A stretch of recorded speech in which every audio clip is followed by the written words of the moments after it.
Hello friends, எல்லாம் எப்படி இருக்கீங்க? நல்லா இருக்கீங்களா? இன்றைக்கி நம்ம நேந்திர பனானா வச்சுட்டு ஒரு மோதக் ரெசிபி தான் பார்க்க போகிறோம். இதுக்கு நான் ரைஸ் ஃப்ளோரு, அப்புறம் நாட்டு சக்கரை, தேங்காய் எடுத்துருக்கிறேன். இந்த ரெசிபிக்கு ரொம்ப முக்கியமானது நேந்திர பழம் தான். நேந்திர பழம் நல்ல பழமாக இருக்குது. 2 நேந்திர பழம் எடுத்துருக்கிறேன். பழத்தோட சைட்ஸ் எல்லாம் கட் பண்ணிவிட்டு 2ஆக கட் பண்ணிவிட்டு இப்போ நம்ம ஸ்டீம் பண்ணிக்கிறதுக்கு வேக வைக்கலாம்.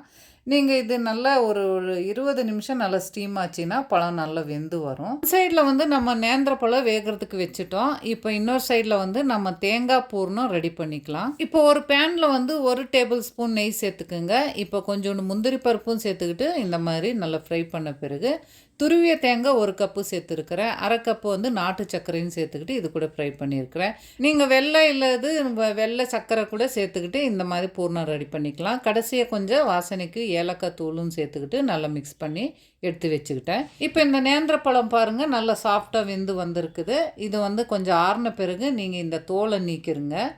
நேந்திர பழம் உங்களுக்கு மோதக்கு எவ்வளோ வேணும் அந்த அளவுக்கு பழம் எடுத்துக்குங்க. நம்ம பழம் ஜாஸ்தி சேர்க்க போகிறோம், மாவு கம்மியாக சேர்க்க போகிறோம். இப்போ பழம் கட் பண்ணிவிட்டு அது உள்ளே இருக்கிற விதையும் நீங்கள் எடுத்துருங்க. நீங்கள் பழம் வேக வைக்கிறதுக்கு முன்னாடி கூட இந்த மாதிரி பழத்தை 2ஆக கட் பண்ணிவிட்டு இந்த விதையை எடுத்துகிட்டு கூட நீங்கள் வேக வச்சுக்கலாம். எப்படி வேணாலும் இது செய்யலாம். இந்த விதையெல்லாம் எடுத்துகிட்டு நம்ம மோதக் செய்யும்போது நம்மளுக்கு கரெக்டு ஷேப்பில் வரும். இந்த மாதிரி எல்லாமே எடுத்த பிறகு நீங்கள் கை இல்லை மிக்ஸி இல்லை ஒரு மேஷர் வச்சுட்டு நல்லா மேஷ் பண்ணி எடுத்துக்குங்க. இந்த தோல் விதையெல்லாம் நம்ம எடுத்துட்டோம். இப்போ இந்த பழத்துக்கு கொஞ்சோண்டு உப்பு சேர்த்துட்டு நல்லா மேஷ் பண்ணிக்குங்க. இதில் பழத்தில் நார் இருந்துச்சுன்னா கூட எடுத்துருங்க. இந்த நாரும் இந்த விதையை எடுத்துகிட்டு நம்ம நல்லா மேஷ் பண்ணி எடுக்கும்போது நல்லா சாஃப்டாக மாவு மாதிரி இருக்கும். பனானா ரொம்ப நல்லா சாஃப்டாக மேஷ் பண்ணி எடுத்துக்கிட்டோம். இப்போ இதுக்கு அரிசி மாவு சேர்த்துட்டு நம்ம மிக்ஸ் பண்ணிக்க போகிறோம். ஒரு 4 டீஸ்பூனு 4லேருந்து 5 டீஸ்பூனு அரிசி மாவு சேர்த்துக்கிட்டேன். பார்த்துட்டு சேர்த்துக்குங்க. இதுக்கு இப்போ நீங்கள் தண்ணி சேர்க்காதீங்க. மாவோட இந்த பழவோட மிக்சரும் சேர்த்துக்கிட்டு நல்லா இந்த மாதிரி மிக்ஸ் பண்ணிவிட்டு வாங்க. நீங்கள் மிக்ஸ் பண்ணிவிட்டு பாருங்கள். ரொம்ப தண்ணியாக இருந்துச்சுன்னா நீங்கள் இன்னும் கொஞ்சோண்டு அரிசி மாவு சேர்த்துக்கிட்டு மிக்ஸ் பண்ணிக்கோங்க. கையில் ரொம்ப ஒட்டுற மாதிரி இருந்துச்சுன்னா கொஞ்சம் ஆயில் அப்ளை பண்ணிவிட்டு நீங்கள் மிக்ஸ் பண்ணுங்கள். பாருங்கள், இது இன்னும் கொஞ்சோண்டு சாஃப்டாக இருக்குது. 1 ஸ்பூன் அரிசி மாவு சேர்த்துக்கிட்டு மறுபடியும் மிக்ஸ் பண்ணேன். இப்போ ஒரு 1/2 ஸ்பூன் ஆயில் சேர்த்துக்கிட்டு நல்லா எல்லா பக்கமும் நல்லா சுற்றி நல்லா மிக்ஸ் பண்ணி விட்டிங்கன்னா உங்களுக்கு கையில் ஒட்டாமல் மாவு காயாமல் ரொம்ப அழகாக நல்லா இருக்கும். இப்போ பாருங்கள், மாவு ரொம்ப நல்லா ரெடி பண்ணி எடுத்துக்கிட்டோம். இப்போ மோதக் மோல்டில் நம்ம இந்த மோதக்கு ரெடி பண்ணி எடுத்துக்கலாம். இந்த மோல்டு இருந்தால் மோல்டில் செய்யுங்க. இல்லை நம்ம கையில் யூஷுவலாக கொல்கட்டை பிடிக்கிற மாதிரி கூட நம்ம செஞ்சுக்கலாம்.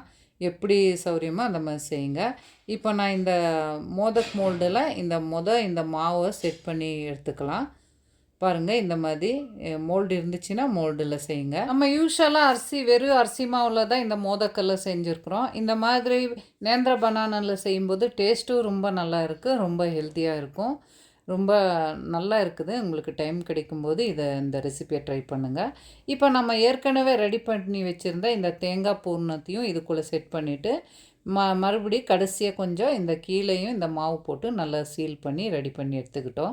கடைசியாக இந்த மோல்டிலிருந்து இந்த மாவு எடுத்து பாருங்கள் எவ்வளோ அழகாக வந்திருக்குதுன்னு. நம்ம கையில் கூட செய்யலாம். நானும் கையில் தான் இந்த மாதிரி செஞ்சுக்கிட்டு இருந்தேன். லாஸ்ட் இயர் தான் இந்த மோதக் அச்சு வாங்கினோம். பாருங்கள், இப்போ ரெடியாக இருக்கிற மோதக்கெல்லாம் இப்போ நம்ம ஒரு 10 நிமிஷம் நீராவியில் வேக வைக்கணும். ஒரு 10 மினிட்ஸ் ஸ்டீம் ஆச்சுன்னா பாருங்கள் ரொம்ப நல்லா அழகாக சாஃப்டாக வெந்து வந்திருக்குது. ரொம்ப ஹெல்த்தியான நேந்திர பனானா மோதக் ரெடி ஆயிடுச்சு. நீங்களும் ட்ரை பண்ணி பாருங்கள்.